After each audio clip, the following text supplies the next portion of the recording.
Welcome to the Leadership is Female podcast. Jessica Grasso, we are so excited to have you. Tell us who you are and what you do.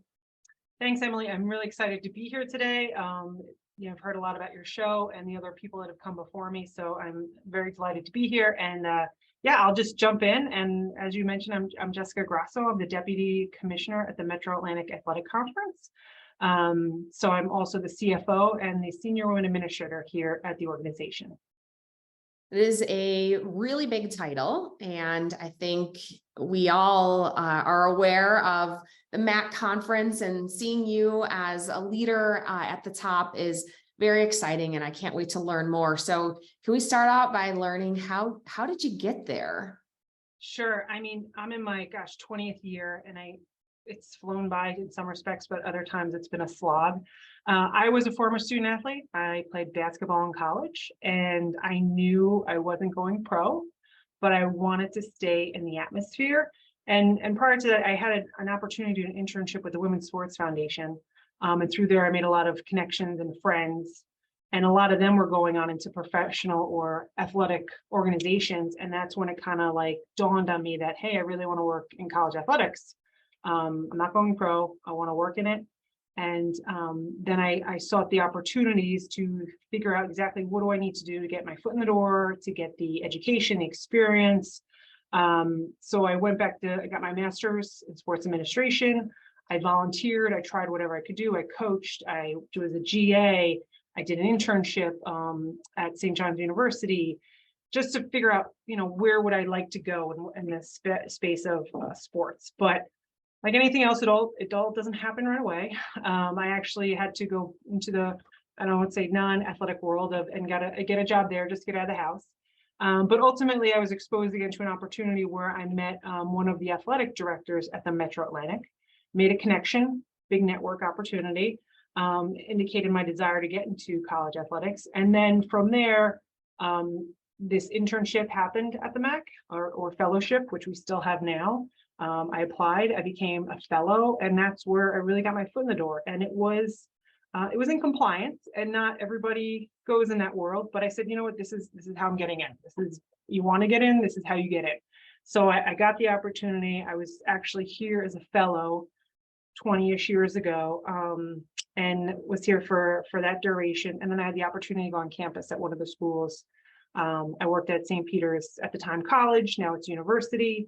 I was there for almost 2 years, kept going with my career, and I had the opportunity to go to Providence College, similar role. So with each role that I took on, I progressed with responsibilities and duties. And after Providence, I went to American University in Washington, D.C., had a great experience there and a lot of learning, and same things, more responsibility.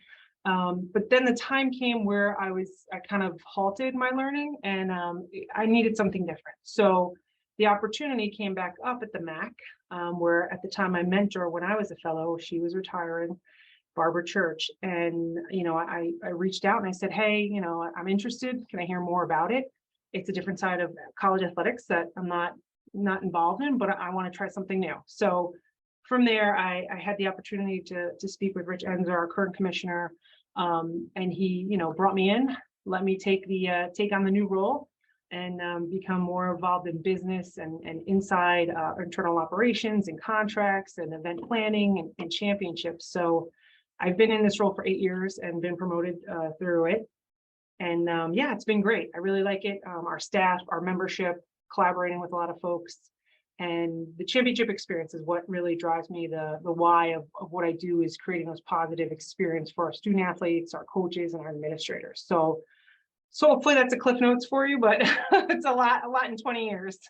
It is. You did a great job really zooming through an amazing 20-year career right there. So, you gave so much advice about how to get started working in college athletics, from internships to being a GA to volunteering. I heard a lot of moves. Yeah. So you went from colleges and universities and kept making switches and changes in your career to continue to climb the ladder. Is that a path that women should expect to take if they are seeking a career in college athletics? I think you have to be open to it, since the opportunities to work in college athletics, depending on your path, whether it's campus or conference, there's not as many, I guess, I don't want to say opportunities, but number of opportunities in that field. So you have to be able to move. Thankfully, I stayed on the East Coast and moved around, but that, yeah, I had to move in order to advance. I had to go where the opportunity was. So I think for someone that wants to get involved in, not saying it's the ultimate and end all, but if you want to advance and get into those opportunities, you have to at least be open to it and be willing to try something new and change and move if you want to advance, because it is tough in the sense of just not a lot of numbers of those positions. What do you think is the main difference between working for campus or now conference now with Metro Atlantic? You know, the big difference and what was an adjustment for me was you don't see the athletes as much. And initially that's why, kind of got into it. You're more in a, I don't want to say silo, but in an office setting, more 9 to 5, but you go in ebbs and flows with your schedule. We're event based, we're championship based. So, we start the school year a little bit calmer than campus where the students are coming back. We're kind of just getting our foot under and ready for our fall championship. So it goes in waves around the championship season, fall, winter, spring. Right now we're ramping up into our spring season. So travel between now and the end of May will be busy for our staff. So I think that's the biggest transition, the schedule, you're not involved with student athletes directly. But ultimately what I like and what I enjoy is, they come to the championship, they have a great experience. And for us as a conference, we always win. Whatever team wins, we're excited for and happy for. Or on campus, you have your team, you want them to win, and when they don't, it's sad and disheartening. Where we don't really we get to win all the time until we get to the NCAA's where we are competing with our conference. But those are a few of the main differences, really.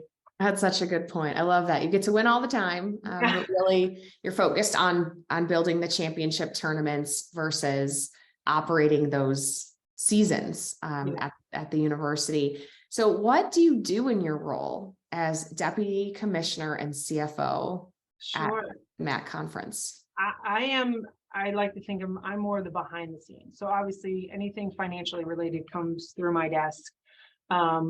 Paying for our officials, for things associated with the event, the vendors, the rental fees, the space we need, all the NCAA grants that are come through our office to our member institutions. So anything that has a dollar next to it, I oversee that and make sure it's delegated appropriately. But I also internal ops, umbrella oversight of staff, making sure championships run. Obviously, part of finances, you need to know what's happening everywhere. So though we do have directors of certain sports and championships, and we do have a COO, I ultimately still need to know where everything is and everything goes, because the money comes through here. So internal oversight. I also get the opportunity to work on bigger items with my boss, with the commissioner, in regards to contracts, working with different facilities and negotiations, and looking and thinking strategically of ideas that will develop the conference as we move forward through the NCAA Division I landscape. So, there's things that are going to be coming up in the next couple of months that I get to participate in, to put my thoughts and creativity towards. And he's allowed me to do that in many seats. So the range of my position is kind of very vast and large, which I enjoy. So it's never a dull moment, but I would say, internal ops is the main nexus, but it's like, you don't always see it, but it's essential. It has to be done, it has to be there. I love in your description how you use the words "get to do" instead of "have to do." That's a very important difference. And I hope our listeners heard that too. You say that you're leading collegiate athletic conferences beyond the W. What does that mean to you? It basically kind of what I touched on a little bit, beyond the W. These things have to happen behind the scenes in order to make events be positive, for our staff to run our events smoothly, for the student athletes to get those experiences. So, coaches, they focus on their goal is to win. They got to win games, and they want to win games. So that's part of it. But in order for them to get there and experience those things, I need to be able to lead behind that W, behind doing those, getting everything situated behind the scenes in order for them to get that experience. And it's more for what our organization provides. So I'm not out there coaching, but ultimately I'm making sure that stuff is run properly, things are paid for, things are as best possible for the membership. So that's what I indicate when I say leading beyond the W. Yeah, it makes all the sense in the world, and just also such a good reflection back on the effort that it takes to pull these sporting events together. It's a tremendous lift, and it takes a lot of talented people to do so. It's a lot. And you know what's great? Not only do we do our like sanctioned NCAA championships, but we also take on other events. We'll go internationally. We've gone for our basketball events. As I mentioned earlier, we do NCAA hosting. So we're always looking to do a little bit more just to be part of that experience, to get our name out there. And it also allows the opportunity for our staff to experience other events that are out there, not just our traditional championships. What's your greatest college athletics moment as a leader? Oof. So I guess I would have to have, I guess there's a few. 20 years, you're going to have a few opportunities to experience those things. The one that I think about on campus really is I got the opportunity to oversee American University volleyball team. And the coach at the time, Barry Goldberg, he's wonderful. And it was more, I think I learned a lot more than me teaching them or leading them. But the team that went on to the to the final 16. So the team really got into the NCAA championships. And for me to be along for the ride really was a great experience to be able to support them and kind of provide what was needed to get there. Like I said, it was more the coaches took the ship there, and I was just there for support. But just to be part of that, because it's a huge accomplishment. It was a great moment, or a great part of my career that I really think about and enjoy. So that's on the campus level. On a conference level, it's creating the new programming for our membership. We were able to, with some of the monies that we do receive from the NCAA, creating some programming, or since I'm the CFO, and creating an investment plan that will be helpful for our membership to grow some interest and to give back, to be able to utilize what we have and maximize it to that's potential. So I feel like in that area, same thing. It's another behind the scenes aspect where maybe you don't always see, but it's happening, it's there. And I know that it's being moved forward in a positive way. So, there are a couple of things. And also one of the things I do really enjoy too is that throughout my career, I've had a lot of individuals either mentor, guide, they've been assistants, GAs, our fellows even here, to be able to see them moving on in their career and advancing. And now they're in, the thick of their career and doing a really good job. That makes me happy, that they're utilizing when they started similar, kind of like paying it forward when I was at that fellowship as well. And the people that assisted me along the way, to give it back to them and to see them, thrive in what they're doing. So a couple instances, like I said, it's over a long period of time. So I'm just happy to have a couple of those. And, I'm sure there's all other little ones as well that, it would take a while to review. Yeah, you can tell you take so much pride in your work and your career, and you're involved in several organizations, past and present, including the NCAA Division I Women's Lacrosse Committee, Collegiate Athletic Association of New Jersey, Women's Leaders in College Sports, NCAA D1 Rowing Committee, and a member of the NACDA. How do you decide what you get involved with? And what do you hope to get out of your involvement? And finally, when do you know when it's time to move on? Sure, I enjoy those. Those are separate involvements and experiences I get to contribute to, basically. Right now I'm on the Division I Women's Lacrosse Committee. It's a great learning experience. And I think, Emily, the biggest thing when I venture into these different organizations is an opportunity for me to learn. So similar, I'm not just doing my day-to-day job. I want to keep growing in the athletic world. So this is just another branch of where I can learn and grow. So when I was on campus, I had the opportunity to oversee women's lacrosse. And then when the opportunity to fulfill the role in the committee opened up, I was all for it. I wanted to get back involved in that sport, and kind of utilize what I learned at the time to apply it to what now I'm doing. Some of the other committees, it gets to the point where, you know, you kind of know when it's time to go. You fulfilled your obligation, whether your term ends and you have no choice, or B, you've done what you wanted to do, and also you want to give that opportunity to someone else. So I try to make sure I balance it where I can give myself to that commitment, as well as do my own job. So it is part of picking and choosing, because I would love to do a lot of them, but there's only so many hours in the day. And so right now my focus is with the women's lacrosse, and you know, they're ramping up, and we're getting excited for the upcoming championships in the next few weeks. And you know, I'll be on that committee for another year, and then after that we will see what happens. I would definitely love to be involved in another committee of some respects, whether it's another sport or another oversight. I think that would be a good opportunity for me to keep growing and staying, you know, always want to learn more. That's pretty much it. Yeah, you gave us some important reminders there, becoming a part of a committee with an opportunity to learn more and to grow, but also vacating your position when the time is right. And that allows that seat to be open for somebody else. So I think sometimes we can feel guilty for leaving a position or a volunteer role. And I think you really have to look at that as it was initially an opportunity for you, and now it's an opportunity for the next person. So I think that's a really great reminder. Yeah, absolutely. What's the biggest hurdle that you've had to overcome in your 20-year career? I think the hurdle was transitioning from campus to conference.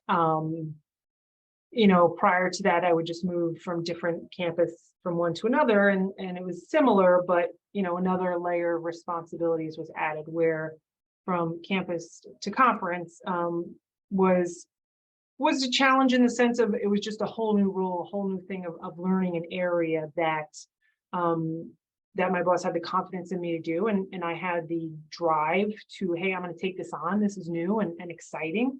And I don't think of hurdle in like a bad way. It's just a really new way to work a position. So I think we talked about it earlier. You know, you're on campus, you have the student athletes, and you're in more interaction, more engaging with, and even across campus with different departments, with being a liaison to other areas. We're on conference, you are with your staff, and you get to go out to the campuses sporadically and highs and lows with the championships. So I think that was more of an adjustment than a hurdle, but also the new way of stepping into this role, the CFO, the business, the money side of it was a big new opportunity for me to learn and grow. So I think that was the biggest transition is just going from campus to conference. And I really do enjoy my conference life, and not that campus isn't great. It was a great opportunity, and it built a foundation for me. But I right now, I thoroughly enjoy the conference life.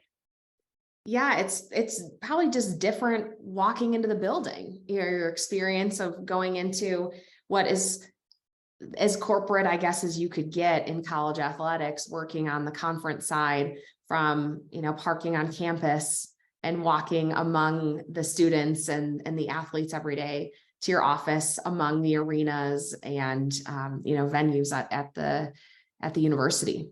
Yeah, I miss that. Like, oh, we have a 3 o'clock soccer game. I'm going to leave my office and go watch.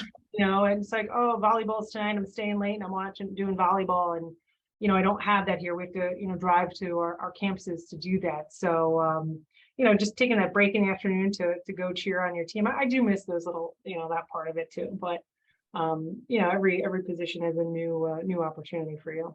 Certainly. And how much do you think that willpower and confidence, self-confidence, have played into your success during the lifetime of your career?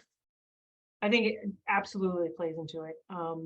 Taking on the chance and I wouldn't say risk, but putting yourself out there to apply for the next position, the next level up position, where you know 75% of the position, but the other 25 you're gonna go and learn, and you're gonna say, hey, I can do this. And I think with each one, being able to have that confidence and and the willpower to pursue it definitely played into keep advancing. And even now when I take on these extra committees and areas where maybe I don't know everything, even though I'm at a senior level and then maybe I should know it all, I don't. I'm still learning in some respects, but it's just a push myself to do it, to like learn something new.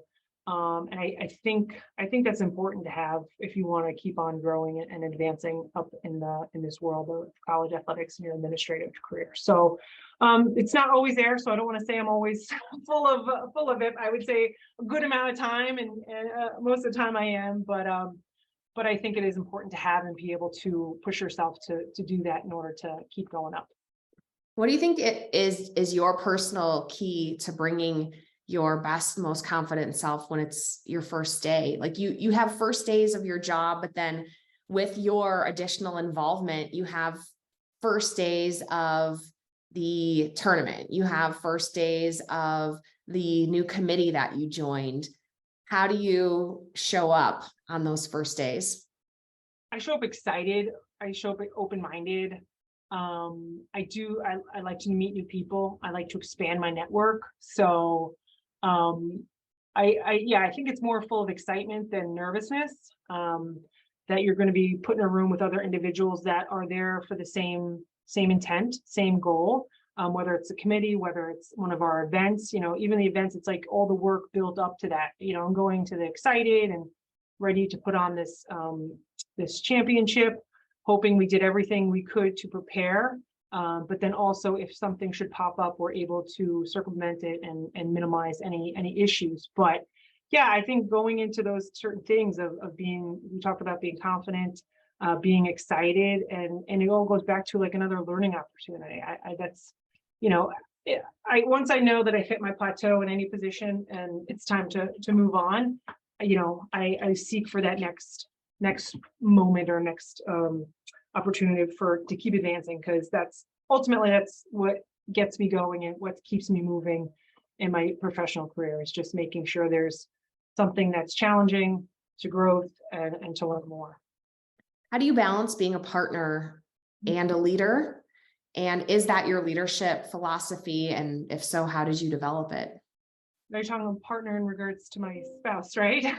Well, so I think let's talk both, because we got to get into the personal side of things, Sure. because we are 360 human, but how do you be a good partner to your colleagues now that you're kind of at the top of the food chain? How do you be a good partner with them, but also a great leader and really like leading, but still helping, supporting, encouraging their growth and success? Yeah, and I think it does, as you indicated, the leadership style or philosophy. So through the years, obviously, it's had to change. I'm going from being that director or entry level up to where I am now. And I think you have to have a mix in order to have a well-rounded leadership. So for me, obviously, I work at a conference office and I work with, our 13 individuals. You have to be collaborative. So working with them, being able to be a good partner with them and listening and engaging and not always having to be like, no, this is what I say, this is how it goes, to be able to accept their ideas and really use them to benefit. Because like anything else, it's the more ideas, the more that can be shared, you'll come up with the greatest output or answer or solving the problem. But then I also think at the time there is an opportunity where a decision has to be made, and that's where it does come to the higher leadership. So I think part of leadership style is being able to make that decision, because otherwise you just can't keep floundering and going around in circles with ideas. That has to get to a point. So I think that's part of the overall leadership style. And then, as we talked about with some young folks, coaching, that, and what I enjoyed doing that was, so to bring them along to be mindful to educate, as opposed to this is how it's done. Like, this is how it's done with an explanation. Make sure they know for the next time to do it differently. So it's to be able to have the patience and foster them along and let them grow. So I think it's a culmination of the leadership style, and those are the three main things that I seem to work with me right now, given my position and the individuals that I work with. So I think it's just identifying it, and then when you get in the next position, it might change, it might stay the same, but it could change because you're maybe advancing even further and then a different type of seat that you're sitting in. So Yeah, what you said there, that it's collaborative until the decision needs to be made. And then that's the job of the leader. And all, you hope that that collaboration will lead to an easier decision-making process, but you're the one who's got to pull the trigger. And that's really what makes a leader, and then, standing behind that decision-making. So I love what you said there. And I also love that you brought up to your husband. yeah. So what's it like to be, or how do you balance being a great partner at home when you have this big job and this big role? Yeah, it is crazy. And we do have a toddler, and he doesn't have a traditional 9 to 5 job. So we work together, we manage our schedule, we sit down and say, what do you got on the docket this week? Who gets to pick up our daughter, who drops her off. So I think working with him, and he's a great supporter for my career, and he enjoys the events that we get to do sometimes. But same thing, same thing in all work. You're collaborating at home. You're making sure stuff gets taken care of. There might be laundry as opposed to strategic planning here, but it's the same. It's the same teamwork that we do at home that happens here as well. So, not all. It's always you always have your issues that you run into both at work and personal, but nothing tragic. It's just we realize it and we work through it, and we support each other, and that's what's helpful in this type of position. With my husband, my daughter, and my family and friends. They're very supportive of myself in this position and any type of advancement. So they get it, and they know that I want to keep on leading and achieving. So it's helpful to have that foundation at home to be able to rely on and feel comfortable that I can go ahead and go after this stuff. Yeah, well, and an understanding of your goals. It sounds like you're really clear with what you want from your career, and your family is right there in your corner, cheering on your success. So you gave us a little bit of insight, but what is life like for you in Edison, New Jersey? Sure, it's busy. Like I said, we have a little bit of a crazy schedule, and then you throw on the ebbs and flows of the work here at the conference. But right now we are doing well. My husband, he actually works in golf operations, so he's a sports person as well. So, but his schedule is a little crazy. So at home we are, I'm working, he's working, our daughter goes to daycare. On weekends we do swim lessons. We try to get out to the parks as much as possible. We also have the advantage of family in the area. So we have a lot of family in the area that's get to see and visit. So, every week is different. There's always something that comes up, but life is good. We really enjoy it. Goes back to having that family connection, and my daughter's young, so every couple of months something's different, and it's a new adventure for her. So that's kind of fun to experience that. So it's been great. So life is doing really well, and enjoying, and yeah, I love it. It's going good.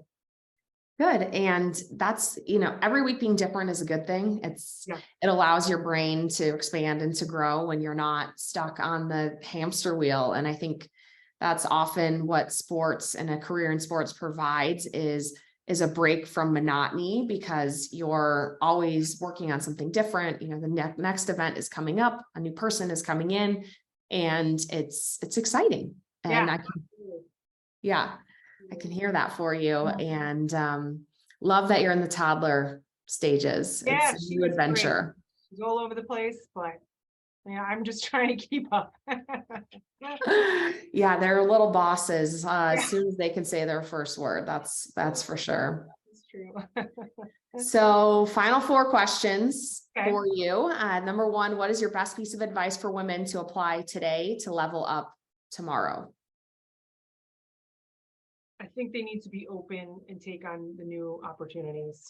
I think putting yourself out there and being open to try new things will, it'll not challenge you, but it will see what you can take on, or also open you up to things you might like. So I think having that open mind, trying new things, and then, putting yourself to go out to speak to that person, make that connection. Hey, can we get a cup of coffee? Can we talk? And, in this atmosphere, people are willing to help each other. So when I have young folks reach out to me like, hey, can I just talk to you for 15 minutes? And I'm like, sure, I was in your shoes. Let's go talk. So I think by making that connection and encouraging people to go out and build your network, I think that's very advantageous. It's always good to have those folks in your back pocket and supporting you, and vice versa, you supporting them and being able to help it, because everybody's in those shoes one days, and they just want to help each other out and pay it forward.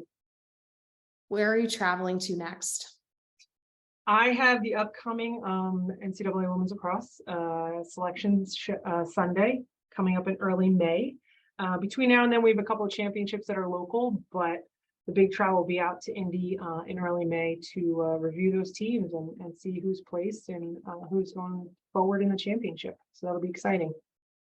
What's that process look like? It's a lot of, we go through our weekly rankings right now. It's a lot of analysis, a lot of reviewing. We also go through their RPIs. It's just conversation. What kind of schedule are the teams playing? Who are they winning against? Who are they losing against? Significant wins, significant losses. Because it gets to the point where some of the teams are so close, and they're right there next to each other, and what you decide upon could keep a team in or out. So it's huge, and we don't take that decision lightly. It's a lot of making sure we have our support documentation to put this team out there. So it'll be exciting. That does get a little nerve-wracking because it's on you to be part of that group to make that decision, but I think it'll be fun. It'll be a good opportunity, and then from there, being able to actually watch the tournament progress will be fun to do as well. Talk about next level decision making. What you've got to do on that selection Sunday. Yes, making sure you have your ducks in a row, because there's a lot of teams out there that are deserving of this opportunity, and you only have one chance to get it right. So it might take a couple hours, a lot of hours, and a lot of deliberation, but just like all the other championships, you just want to make sure you have the appropriate teams out there. So what is your pump up song? You're getting pumped for selection Sunday. What are you listening to in the hotel before you head over? I think it's, when you think of the pump up song, it's like getting ready for a game and stuff. The one that I've been using lately is Katy Perry Rise. It's a little bit slower paced, but it's just like the bass in it is profound, and I just love it. So that's my current go-to song if I need to really get myself motivated and push myself to get to wherever I need to go or project. But yeah, that's my Katy Perry Rise. What is your favorite quote? I kind of alluded to it. I think it's, and I've seen this across, and I always think about it myself. It's push yourself, because no one else is going to do it for you. Ultimately, you have to be able to get up early to work out, get up and do that project, put yourself out there, make that call to other folks. So it's really just about having the motivation, which we talked about earlier, to push yourself forward and take on those opportunities. Well, Jessica, this has been a really, really good conversation, and you've put out so many great reminders for us. I think your favorite quote wrapped it up perfectly, that you have to push yourself because no one else is going to do it for you. So thank you so much for being part of the Leadership as Female podcast, and we look forward to cheering you on in your career. Thank you, Emily. It's been great to be here. Loved having the conversation. And I look forward to your future podcasts as well.